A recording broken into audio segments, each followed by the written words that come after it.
Hello, today I'm going to ferment garlic. So I've got my garlic all cut up. But first, why would you say, why do I want to ferment garlic? Well, there's studies out there that show it's a good antimicrobial, it means antibacterial, antiviral, and the honey that comes off of it after it's been fermented is actually good. If you have a cough, you just get a little scoop of that. So you're actually going to, after it's fermented, you're going to eat one of these once a day, and they do not taste like garlic. It's more of a honey taste.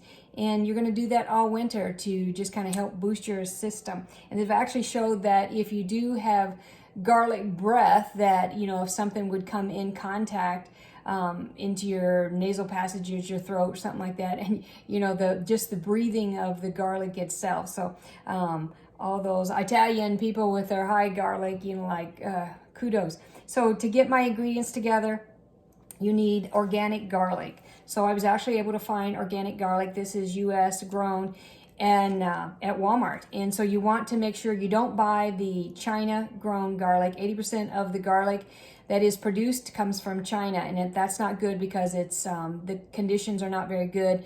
The pesticides and things like that are grown in the water that it's maybe grown in or used to irrigate is not good. And then it's bleached, and so that's why they get that nice white color on there. But you always want to look for that it has an end cap on the end of the garlic. And then I just break all my garlic up, and so I didn't leave them in the full clove. I cut them up a little bit, so I may have cut it up 3 times there. And so and then you always want to make sure your honey is locally grown. This is one that I have left over. And then this jar I just picked up at Walmart as well. And it has a nice seal on it. So I didn't know if I was going to have enough garlic to honey ratio. So I have my other locally grown honey. And I should have loosened the lid. Okay, there we go. Lead some muscles. So I'm just going to pour some little more on there. Lucky I've got something here I'm going to clean up with because I just made a mess of the honey. But looking for something to wipe my hands on. So I have all my honey ready. And then a lot of times the honey will float up to the top, or the garlic will float up to the top. And then I just have a little poker that I just poke it down with.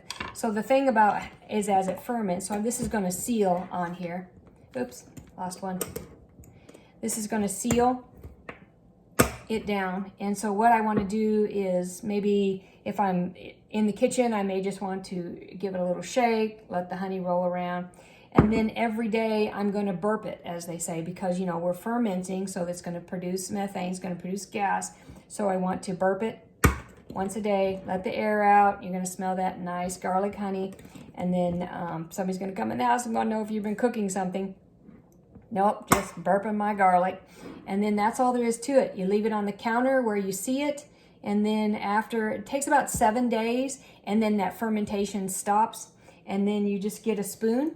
You take out one of the little cloves and you eat that daily. And then if you would happen to have a cough, the honey that's in there is really good to help cut that cough or that throat tickle.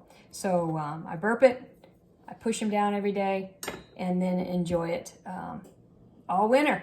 So that's all I got. Just thought I'd make some fermented honey and bring you all along.